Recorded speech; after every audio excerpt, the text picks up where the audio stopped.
का जो काम करने का तरीका नॉर्मल नहीं है, बस एक संकल्प है, इसको करना है जी।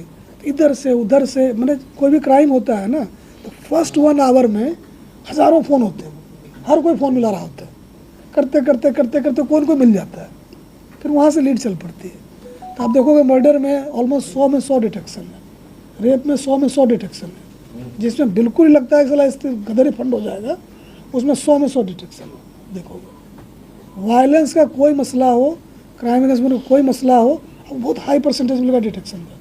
डिपार्टमेंट में ये बहुत ज़्यादा लेते हैं इस तरीके से कि जी हम क्या कहेंगे कि ये दिक्कत है, वो दिक्कत है, हमें तो करके देना है। तो वो जो हज़ारों फ़ोन चलते हैं, हज़ारों बातें होती है, उनमें से कोई रास्ता निकल आता है। तो ये जो सामूहिक संकल्प है कि जी हम जवाब नहीं देंगे, समाधान देंगे, वो चलता है। तो ट्रैफिक वाला तो मैंने हमारे डीसीपी किधर गए, वो आइए डीसीपी साहब, बैठिए कहीं कुर्सी पकड़िए। इनसे मैंने यही कहा था कि भाई आपने ट्रैफिक का तो चलो जाम वाम लोग देख लेंगे, लेकिन जो आप जाम लगाते हो बंद करो। अगर समय ऑफिस से दफ्तर उससे जाम लगवा, आप जो फालतू के नाके लगा के मुँह में पाइप ठूसते रहते हो, तो उसका कोई विकल्प निकालो। तो हमने ये कहा कि एक तो आप घूम घूम के पूछो लोगों से कि भाई आपको क्या दिक्कत है, उसको क्या कर सकते हैं। हमारी पब्लिक सेफ्टी की रिक्वायरमेंट में हमें गाड़ी रोकनी है, चेक करना है, उसी में क्रिमिनल्स घूमते हैं, स्मगलिंग का सामान भी कार में ही जाता है मोस्टली, तो रोक के चेक करना भी हमारी मजबूरी है। और इतना ना करें कि लोगों को लगे कि जिनको पकड़ना उसको तो पकड़ते नहीं, हमें क्यों तंग कर रहे हो, जिसकी गाड़ी में कुछ नहीं है वो तो बहुत रोता है कि हमें क्यों पकड़ा तुमने। तो मैंने वो कहा कि जी हर जगह घूमिए, आप लोगों से पूछिए कि जी ये क्या करें इसमें, कि जो यूज़र जनरेटेड पेन पॉइंट है वो ढूंढिए।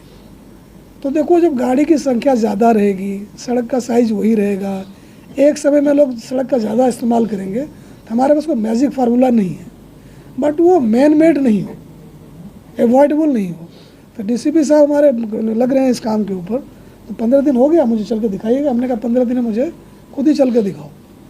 अब प्लस की फ्रिक्शन फ्री हो, अगर आपने रोक भी लिया है तो दे आर ऑनरेबल सिटीजन्स, उनको पुलिस से बेइज्जती कराने का कोई शौक नहीं है कि हमने कार खरीदी है, क्यों भाई, तो चलो साला बेइज्जती खेलते हैं कि घर से निकले कार से, पुलिस वाला रोकेगा, बोला भाई तू कहाँ है, कैसे कागज़ निकालते रहा, ये नहीं तेरा वो नहीं। लोग इसलिए कार नहीं खरीदते, कार इसलिए खरीदा कि भाई ये बीजा में नहीं होगा। तो आपने बातचीत ठीक से करनी है, क्या दिक्कत है साहब करके बात करने में कि साहब हम सॉरी कि आपकी गाड़ी रोकनी पड़ी चेकिंग के लिए, तो प्लीज़ कोऑपरेट करें, हमारे पास और कोई तरीका नहीं। चेक चुक हो गया, बिल्कुल आप थैंक यू फॉर कोऑपरेशन। सारी गाड़ियाँ आप क्यों रोकेंगे भाई, अब थार गाड़ी है उसको छोड़ने का क्या मतलब है, बुलेट मोटरसाइकिल है, सारे बदमाश इसी पे चलते हैं। मैंने जिस तरह की गाड़ी का चॉइस है आपका माइंडसेट शो करता है। थार देखिए स्टंट करेंगे, हमारा एक एसीपी का बेटा था, गाड़ी चढ़ा दी उसके ऊपर और रोया फिर रहा है कि हमारे बेटे को छोड़ो जी, अब किसके नाम से थार है, बोले जी हमारे, मतलब तू ही बदमाश है। हम लिस्ट निकालें पुलिस की, कितने लोगों को थार होगी, और जिसके पास भी थार होगी ना दिमाग घुमा होगा उसका। मैंने वो एक स्टेटमेंट है, थार गाड़ी नहीं है, स्टेटमेंट है कि जी हम ऐसे हैं, तो ठीक है भुगतो जी, दोनों मज़े थोड़े होंगे, दादागिरी भी हो अब फंसे भी ना, दोनों कैसे होगा। तो ये स्थिति है। तो हमारा यही है कि भाई देखो जाम जुम तो लोग भुगत लेंगे, बेइज्जती ना करा।